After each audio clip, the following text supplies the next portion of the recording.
我这是后面后座的灯在这个地方，司机要帮忙开啊。我现在要开灯的意思吗？对，这样开灯哦。哎，真的有老板灯。好。第1集 W126车重介绍前6分钟。第2集本车介绍6到14分。第3集苏菲小姐试驾本车14分开始。大家好，我是苏菲小姐。我们今天要介绍的这一台 W126呢，它是1980年到90年之间推出的车款。然后这台 W126呢，就是它有一些比较特别的设计。那它是属于就是 S Class 的第2款的车型，第1款是 W116。那它比较特别的是什么地方呢？它比较特别的就是这台车呢，它是第1台宾士配备有安全气囊。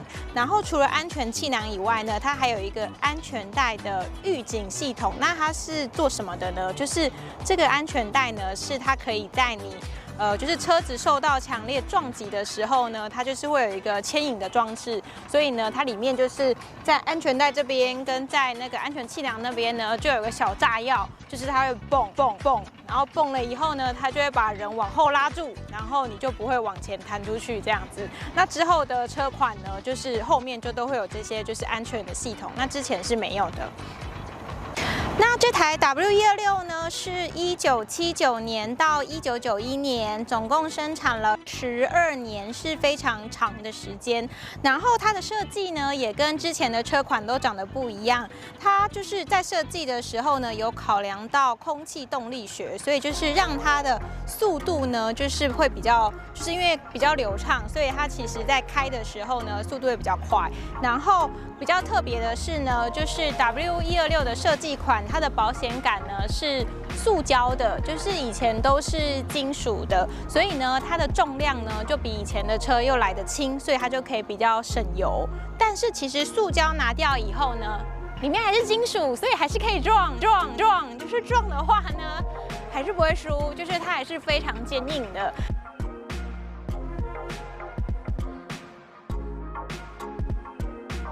然后呢，126有一个很特别的地方，就是126呢，就是在非洲国家呢，都会拿它来当战车，就是坦克车来使用。所以呢，如果在台湾的话呢，就是你如果在什么杀肉场哦，就是在刹车的地方呢，如果它是非常完整的话呢，就是不会卖给台湾人，因为呢，就是非洲国家其实他们也是金钱的实力也是很强大的，那他们买的时候呢，可以用更高的价格把它买走，然后回去以后呢，就是当坦克车，上面只要架一部那个什么。反正只要架一部机关枪，它就可以拿然后为什么要使用它来当坦克车呢？因为它是机械喷射引擎，所以呢没有很多电脑的东西，所以你如果在跟人家对战，把电脑打爆了，它就没办法再前进了。但是因为它是机械的，所以就它就可以再继续走了就好了，这样子。对，所以这是非常特别的。然后呢，就是这台车呢，它有分一个时段，就是它在我们刚刚说它是1979年到1991年生产了12年，然后它在1985年的时候呢，有分前期跟后期，就是前期的引擎呢是280的机械喷射。然后后期呢是300的机械喷射，那差别在什么地方呢？就是前期它是完全机械的，那它的空燃比呢是要用人去调整的，所以呢就是赛车选手在帮忙修车的人呢，他最主要的工作就是要去调它的空燃比，然后才可以让它的速度是就整体是非常流畅的。那1985年之后呢，就是300的 SEL 呢，它就是有电脑辅助去调它的空燃比。那电脑辅助呢，就是它把它调整到最完美的空燃比。那这台 W126呢，是在1988年的时候买的。那时候台湾1988年买这台车的时候，含税大概花了200万台币，200万台币。那那它的发票还留着，就是历史文物，因为它上面写200万。那这台车呢，我们可以看一下前面，就是W126分美规跟欧规的。那它的差别在什么呢？就是差在它的这个保险杆，就是美规通常比较凸，那这是欧规的，因为中华宾士呢，它只代理欧规的。那如果是平行输入的话，才会出现美规的。然后它就是有分 W126有分长轴跟短轴，那这台车呢，它是长轴的。那短轴的话呢，就是我们之前有介绍过一台短轴的车，大家可以去看我们之前短轴车的介绍。那在台湾呢，比较多的车是 SEL， 就是大又加长型的，所以呢 SE 的车款呢是比较稀有的，所以它是一台很珍贵的车。那 W126呢，它有分长轴跟短轴，这台车呢是长轴的，那长轴的呢是 SEL， 那短轴的是 SE。那我们之前有介绍过短轴的车子，所以大家也可以去看我们上一部影片，就是有介绍短轴的 W126。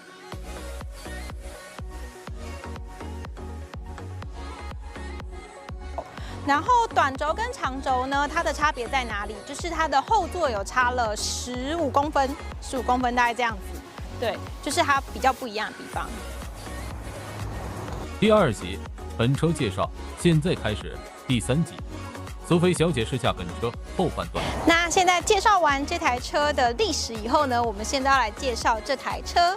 那这台车呢，它是非常稀有的棕色。那这个棕色呢是有名称的哦，它这个名称是写在它的发票上面嘛？对，它发票上面有写，它的名称是哈瓦那金属棕。对，所以它的颜色是非常稀有的。然后呢，它里面呢是骆驼色的内装，然后是非常经典的就是直条纹的车子的内装，我们可以看里面。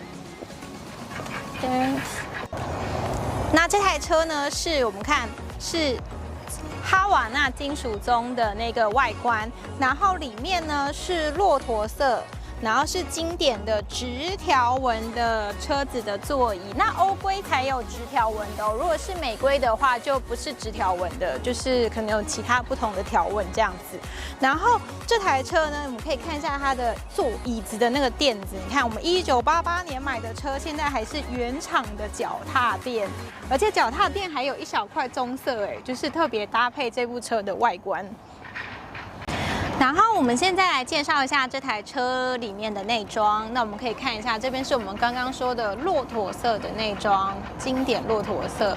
然后呢，这个地方呢是它调整车子座位的电动车子的那个椅子，就是这是往上。往下，然后你可以调前、调后，然后这是调椅背的，这是调枕头的高低。就是我们很难想象30几年前的车子，就是它的椅子就可以这样子电动的调整。就是我的车子椅子都是我自己拉这样，往前，然后往后这样子。对，所以这可以自动的调整。然后这个地方呢是它的后照镜，它后照镜呢是里面这个是用手动去调整它的镜面，就是镜面在这个地方看。就是用这个这样调整，对，它是用手动调整。手动调整镜面的好处就是它不会宕机啦，就是不会坏掉，就是你可以至少怎么样都可以动这样子。然后我们要看一下这个地方很 special 是这个，一直觉得这设计很厉害。这个设计呢是为了要让车子的门热热的吗？就是呢，开暖气的时候呢，你看它就把热风就是送到车子里面，这样送到这边，然后这边就会变热热的。是因为它是德国车，然后德国会下雪，所以它特别需要就是椅子热热的，车门热热的，然后让雪可以先融化，这样车子才不会掉在雪里面。然后我们要看一下里面，来，对，看一下哦。哦，这个是它的那个手刹，这不脚刹，手刹在这边，就是用踩的。然后这个是拉手刹，就是用拉的，这样可以拉一下嘛？拉这样，然后弹出来，再把它踩回去。然后呢，这个是它的那个雨刷。然后很酷的是，这个是定速你看，就是我们1979年做的车子就有定速在这边。然后这个是它的大灯，然后这个是灯的。调节吗？高低调节，所以可以把灯调高一点，调低一点哦。真假的？真的。哦，那我的灯为什么要调高调低？用处是什么？在野外可以调高啊，然后在市区要调低一点才会刺眼。哦，所以它是远光灯的作用吗？不是远光灯就是远光灯。哦，好，就是要让我知道我车厢有多弱就是了，让我知道我车厢有多弱就是了。OK， 好。然后我们现在要看一下，就是里面其他地方可能要，然后我们来看一下车子的内装，就是这个地方很多按钮这边，这个是原木的，然后很难得可以看到，就是 W126已经过了这么30几年了，它的这个木头还这么的亮，而且它整个都是咖啡色的，搭配这个驼色的，就是非常的典雅。然后我们可以看到这边它还是一个就是漂亮的，就是那个原厂也是搭配它这个木头色的，算是卡带的那个收音机卡带的。然后这边的按钮都非常的清晰，你看都看得非常的清楚。然后这是调节冷气的地方，然后这个是什么东西啊？后遮阳帘，后遮阳帘给老板遮阳的是后面的帘可以拉起来。对，哦，所以它还有后遮阳帘，因为 W126呢是比较大型的车款呢，所以它是拿来载老板的，后面是老板坐的，所以我现在坐的是开车司机的位置，开车司机的位置。它还有老板灯啊，老板灯在这边啊，对，我这是后面后座的灯在这个地方，司机要帮忙开啊。我现在要开灯的意思吗？对，这样开灯哦。哎，真的有老板灯，好，关起来，关起来。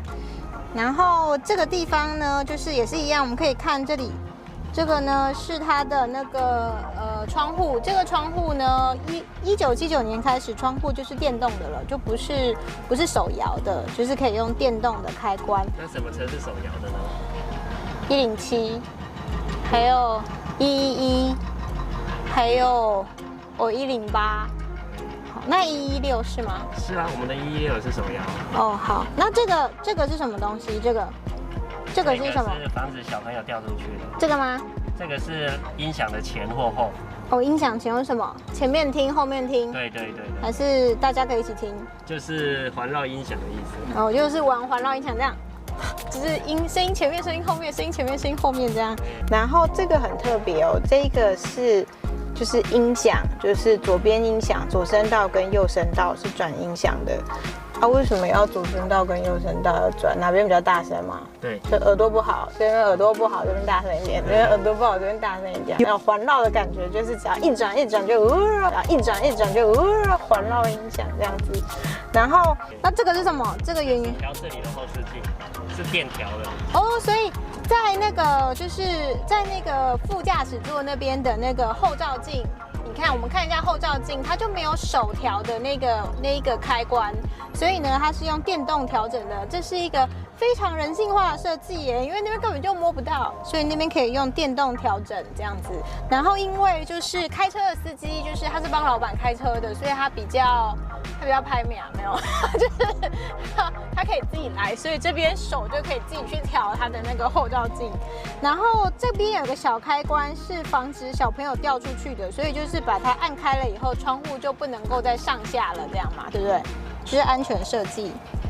好哦，可以看到有一个小人，不是看到一个小朋友在这边，就是小朋友的安全装置，很厉害哎！啊，司机要载老板，还要载他小孩哎。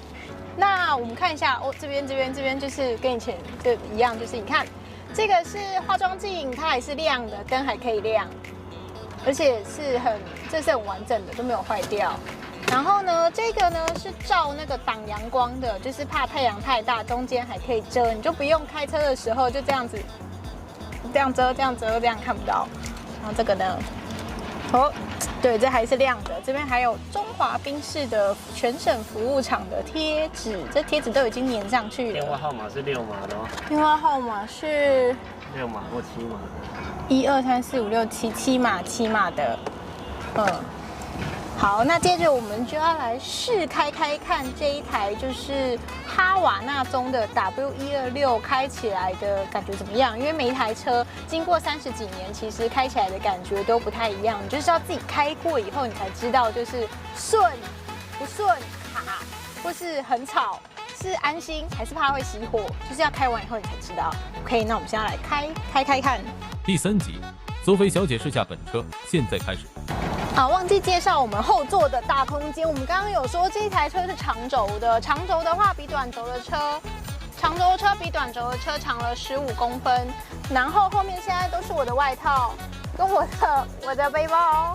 对，我们可以看下面这么大的空间，你看就是给小朋友在那边站，给老板就是把腿可以伸很长，所以它就是老板车非常的大，而且它其实旁边我们可以看那边。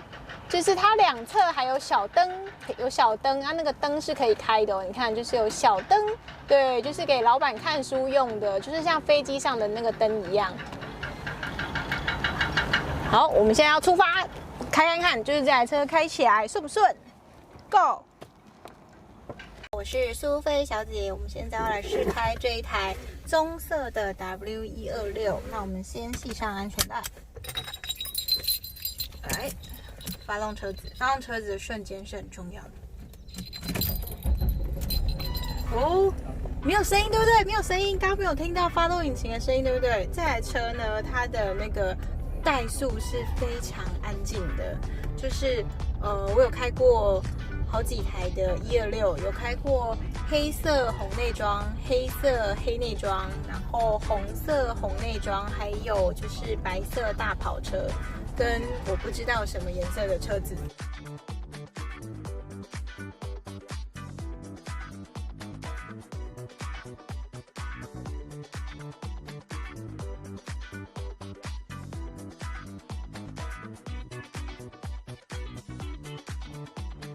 然后这台车子呢，就是它的怠速是最安静的，就是你刚刚在发动的时候，你会发现它不会有这样滋滋滋滋，就是没有这种声音，它就是就起来了，就不能生气。然后我们现在要来就是开看，就是它开起来是不是也是这么的安静呢？可以来，先拉手刹，好，然后开大灯。看一下旁边有没有车 ，OK。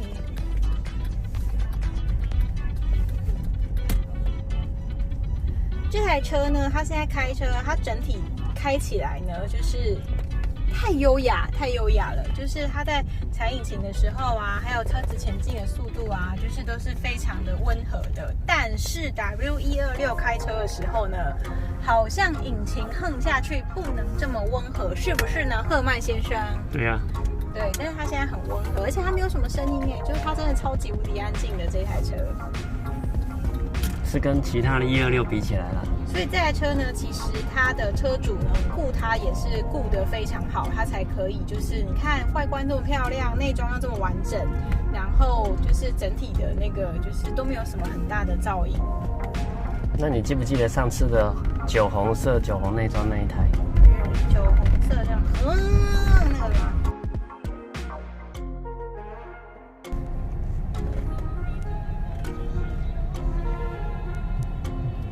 试开看看这台车子会不会觉得非常的费力呢？踩油门的时候会不会觉得小腿的肌肉跑出来的感觉呢？那一台也是很漂亮的那一台啊。我知道，那台开起来就是比较就是要冲刺这样子。那这一台呢，其实那个赫曼先生有先帮他做了就是初步的一些调整，所以他现在呢车况呢整体来说是已经非常完美了。但是呢，因为赫曼先生对速度呢要求也是非常严格的，就是只要经过他的手呢，就是30岁也要变成18岁。那我们现在就是我先开到这就好了，就是让赫曼先生开，因为我觉得这车有点快，好像不太适合。车神不太适合开快车，是不是？车神不敢踩油门。换你开。